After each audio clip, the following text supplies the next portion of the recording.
Welcome back to Between the Silos, where we talk about sales and marketing alignment and why so many companies struggle with it.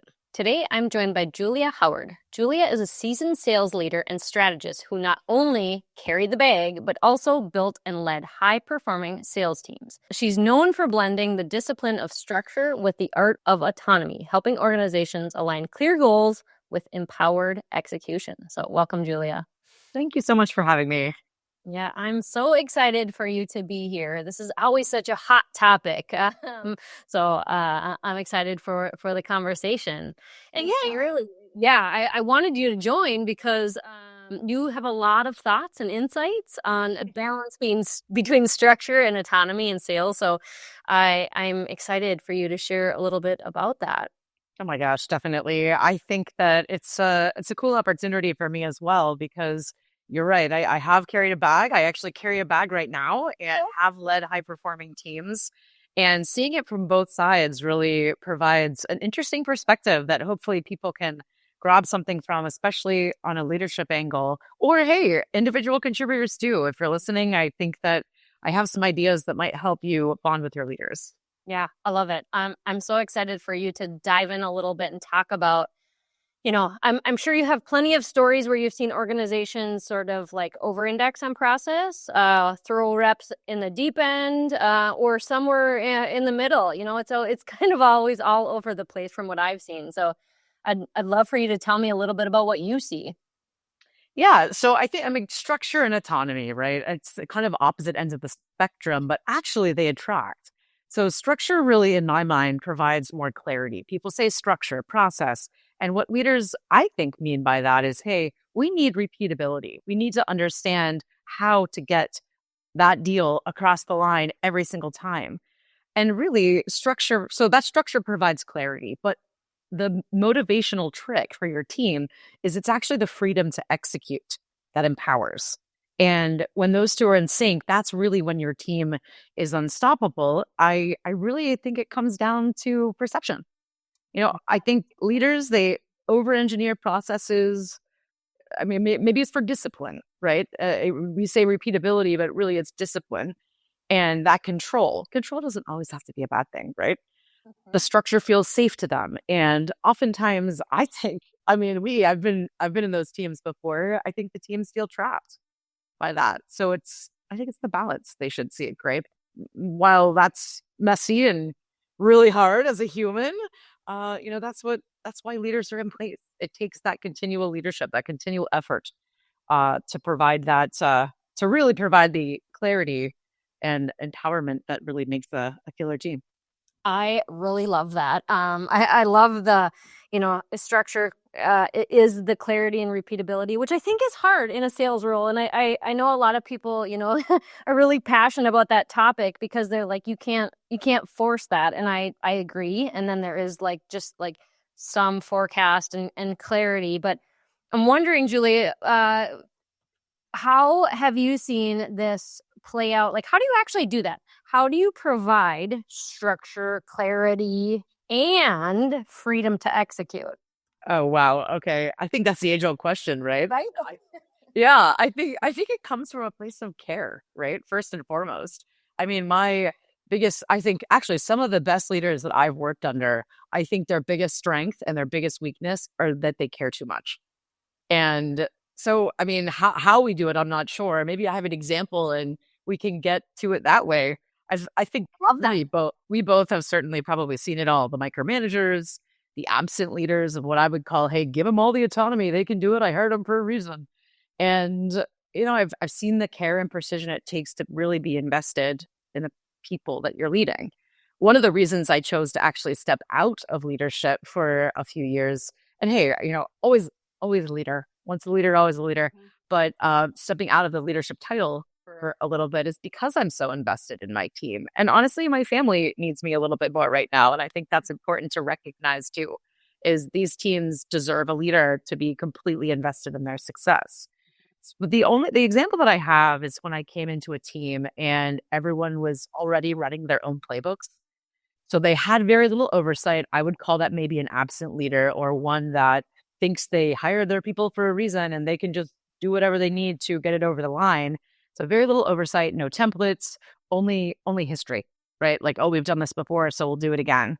Well, I found, the first 90 days of me observing, maybe even just 30 days of observing and not really having, I, out of respect for the team, you got to understand their current process before you actually fix anything, right? But the results were unpredictable. And in that observation, what they truly needed, in my opinion, was alignment from a solid framework that they all created together. So we took a step back. We brought everybody's playbooks and what they were doing together into one room. We had a war room session, we called it, and we really built something together. They were involved in the process. They were involved in the change, simple change management, right? So they were all bought in. And the structure followed because they wanted to, they felt like they had the autonomy. The structure followed and the win rates improved and morale was through the roof.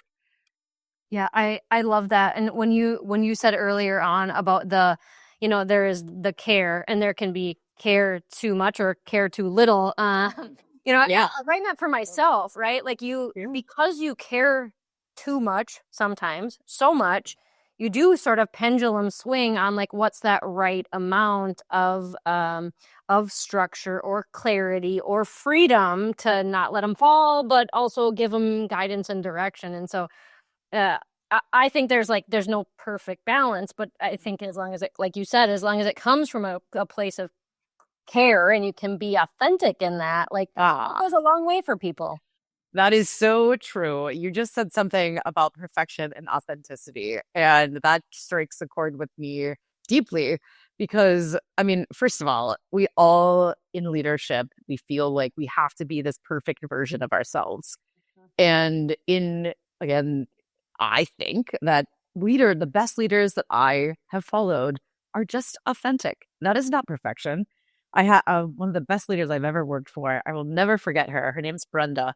And Brenda said to me, perfection is the enemy of the good. And, I've had a leader that I don't respect as much say, well, perfection is the enemy of not good enough.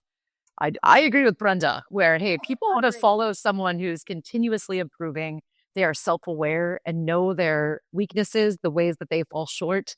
They surround themselves with people who can highlight their strengths, but also help them through their weaknesses.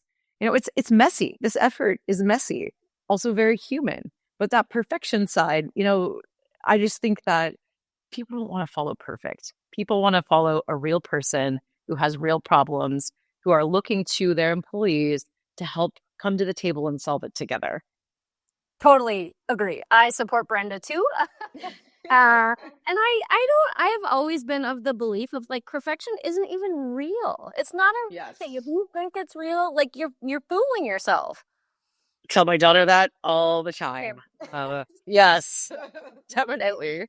But we don't really follow it ourselves, right? It's like with leaders, you feel like you have to impress everybody all the time or, be the version that your boss wants you to be. Well, they hired you for a reason, right? They hired you because they felt like you could lead a team the way that the team wants to be led. You're only there as a leader because of your team. If you didn't have a team, you wouldn't lead anybody. So, yeah. Yeah, and those are the people I love to work with most too. Is like the people who are just okay with themselves, and they just show up who they are, what they are. I think those are just like the best people to be around, and they're also the best leaders to be around. I would be curious to hear actually how you kind of look at autonomy. I think that some folks come saying, oh, well, autonomy is just chaotic and, you can't structure it. What do you think about that? I mean, I think, sure, we talked about structure taking discipline, but, without that discipline, yeah, sure, autonomy can be chaos. But Yeah. then on the other hand, without trust, structure feels a little restrictive. So what do you think about the autonomy side of that? Yeah, it's such an interesting question. I think if you ask my team, they would say I can ping pong on both sides of it, to be honest. Like I am very like, here's the North Star, here's where we're going, let's do it. You can sort of paint your path and I'll be here to hold your hand and catch you if you need. Until until there's something that's like, ooh, something's off, something's not right. I probably swing over a little too far. into like, okay, let's drill down what's happening. And I think that can sometimes feel micromanaging, if I'm being perfectly honest. And I think it's about recognizing when you get into that mode and why you get there, and like catching yourself going, okay, I'm having anxiety. It's not them. It's not that I don't believe or trust. It's something is triggering in me. And so I think autonomy is it's fluid, to be honest. That's how I see it. It's like, as long as we are communicating and we know where we're going together and we're both comfortable saying, hey, I'm getting a feeling, or I'm going to be a little more involved here, I need a little more information, I still think that's autonomy. Yes, agreed. And it sounds like you're a pretty flexible leader, actually, and understanding that, hey, what employees actually want is alignment, right? They want alignment. Sure, that means that they need a framework, because, having a framework at least provides you the vision of what they're trying to accomplish. But they want that alignment and that flexibility and just support. It's not something that, having a daily pipeline call, like that's just too much. It's too much. Totally agree.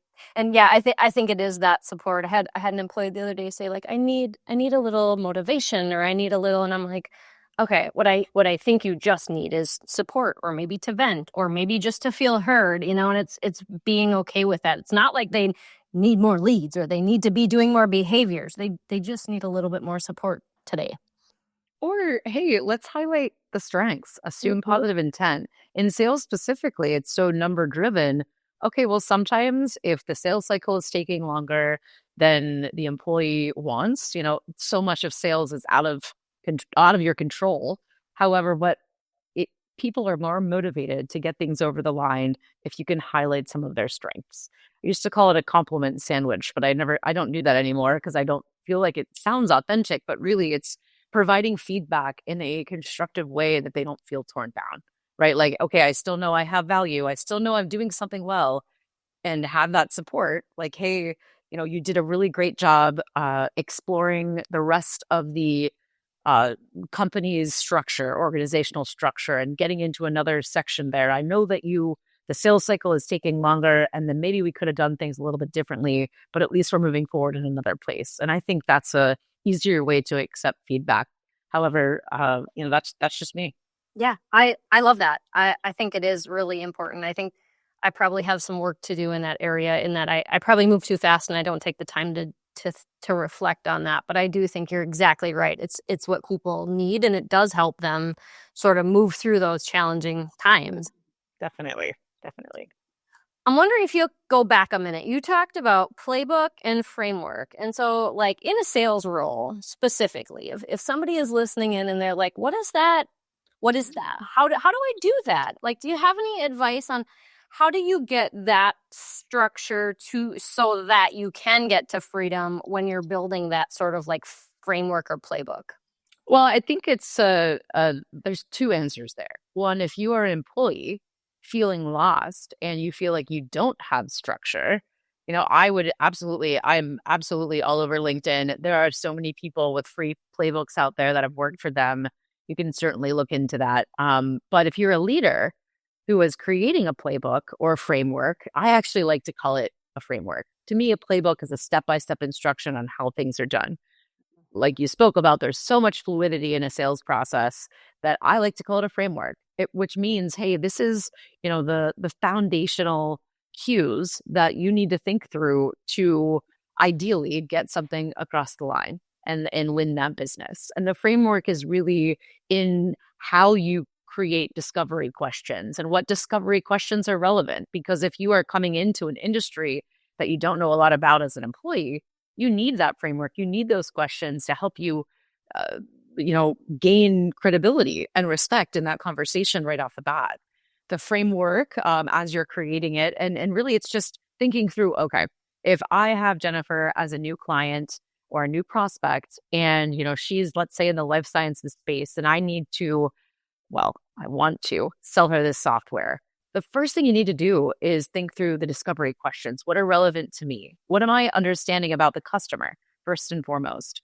And then not until you understand the customer in that initial part of the framework, you can't align with any value-driven metrics or, value that you're bringing from your product or service until you understand the customer. So that framework, it thrives on customer experience. It thrives on how is the customer interpreting what you're trying to sell them, right? And I don't know if I know how to do it other than describing how I've done it for so many years from a salesperson's perspective. But hopefully, the leader who's creating this has actually carried the bag, because that is so crucial in leading a team and understanding what they're going through every single day. What struck me, Julia, when you were saying that is like the framework isn't, and I love that. I love framework over playbook because I agree with you. What you said was that the framework isn't here's what to do or how many to do or how to do it, but it's like instead going up a few levels and asking thought-provoking questions so that you can get to, and here's how we solve those. And that was like an interesting way that I hadn't really thought about it, because usually you hear people talk about that framework in more of like a numbers and here's what we need outcomes, and less about like really that customer first. Yes, absolutely. Absolutely. I think the framework is actually it's just like a house, right? You can't have a house without a foundation and a frame. The framework is how we are successful as salespeople. I think success, as a salesperson, I know it's strange that I have my Lean Six Sigma black belt, but it really took my career in a different direction in a really great way. But success is defined in Lean Six Sigma by reproducibility and predictability. And I think that we can get there through things like a framework, because you understand the foundational cues and what you're truly trying to achieve in the sales process. That is really interesting. And do you think that, so, I mean, you kind of answered that you do think that sales really can be that you can reproduce and can predict to some extent. That's so interesting, actually, because in my Lean Six Sigma training, they say that sales is the only place where that can't be, Six Sigma. I don't know if that's the appropriate term, but because there's so much variability. And maybe that's true. You can't predict things like global pandemics or a person. Actually, I had a deal once. Unfortunately, the person passed away. I can't predict that. I can't. It was terrible. But I mean, to put it to a business term, on a personal term, of course, I was very upset. But on a business term, it was like, hey, obviously, I'm not going to be projecting that as a win. And this is the reason why you can't predict those things, but you got to still find a way to move forward. You're right. I mean, I do think that there is some absolutely foundational, I'll call it foundational now, predictability and reproducibility in the sales process. I don't think you can reproduce a win every time, because there's so many variables that play into that. But I think there's foundational questions that are very similar, things that you need from your team that could be reproduced easily, success metrics of what you're truly looking for, and like an actual business profile of the person you're chasing. All of that is foundational. I really love that. Like, you can't reproduce the win necessarily, but there is a lot you can reproduce. I think that's really a great point. So you kind of touched on these. So I'm going to shift over to my famous question on why isn't this easier then? We've talked about striking the balance between sales structure and autonomy and, giving them the freedom. And so why is it so hard then for businesses to do this? Oh my gosh. So it comes down to effort, in my opinion, because striking a balance takes effort. As a leader, especially, but hey, that balance comes from the employees too, right? You have to want it. You can't just show up and expect your leader to carry you through this. You have to show the effort too. But in the effort between structure and autonomy, it's messy. We're human, and it comes back to that perfection piece as well. We strive to look perfect. I think why it's not easier is because we are afraid that if we admit that something's wrong with our process and we go back to change it, that we're not going to look like the leader that our bosses want us to be. But truly, that all your employees want is alignment. And you to say, hey, you know what? This isn't working. Let's pivot. The famous Friends quote, right? Pivot. But pivoting is a form of leadership too, right? Understanding what is going wrong is arguably more important than understanding what's going right. I learn way more from my losses than I do from my wins. However, how many of us actually mark opportunities lost with an actual loss reason in like a CRM platform? Right? Right? No, I mean, no one does that. yeah, I mean, we should treat that as a learning Yes. tool because maybe there's something in the product. But again, people are too afraid to admit, oh, well, maybe that was my work that is going to be marked as wrong. Well, without admitting our weaknesses or when we're wrong, we're not evolving. We're not getting to that best place or actually finding that balance, right? We can't have the balance without understanding what the true current state actually is. But I do. I think it comes back to effort. Structure takes discipline from everybody involved, like I said. And without discipline, autonomy can be that absolute chaotic experience. Yeah. Yeah, I got to trust your team that they can be creative and find that win through the framework that you provide. Yeah, I think you nailed so many things there, right? I agree with like the effort, the want on both sides, and when you said them being afraid, that really struck a chord because I think you do have to build that trust so that you're not afraid to talk about like this isn't working and why isn't it working, and see it as an opportunity instead of a failure, and then actually also follow through on like, okay, what do we do about that? How do we change it? And I think if you don't start with some of that trust up front, then all of those things just sort of like sit in your way and you kind of try to hide behind, and then you probably are forcing some numbers and things that aren't true because you're trying to just look apart.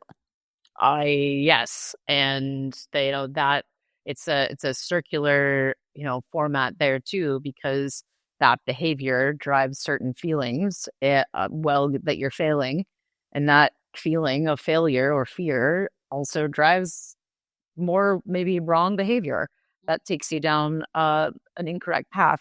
I also think though that a lot of leadership and structure versus autonomy, empowerment, what all the clarity, everything that we've spoken through, it starts at the top.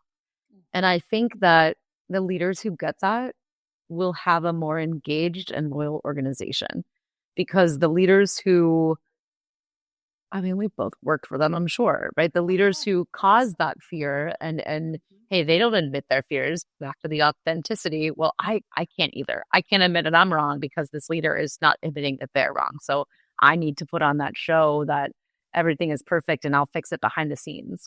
When really the best organizations I've seen are the ones that call it out bluntly. Radical Candor, it's a great book. Call it out bluntly. Tell a person the truth because you care about them. Yes, I agree. I was going to ask you how do you do that, but you just nailed it for me. Like that's it. That's it. They start at the top, and it starts with just all of the things we talked about. It is all of that. Like you can't have this without having some of those feel, culture, and how your organization works to actually get down into the goodness of what we talked about. Oh, the dreaded culture word. If I had a dime for every time I've asked someone else in an interview, like, oh, what are you looking for in this job? And they're like, oh, I want to come into a good culture. Okay, well, what does that mean? Right? Like you are the culture. You should be adding to the culture. I'm looking to add someone who's going to add a positive attitude and excitement and a breath of fresh air to this place, right? Like you're not coming in and molding into what is here. I'm looking you to elevate us. So that culture, or so many people say they want to be part of a good culture. Well, you should be the culture. You should bring that culture with you. And if you are an employee thinking that way, your leader is going to be forever grateful that they hired you.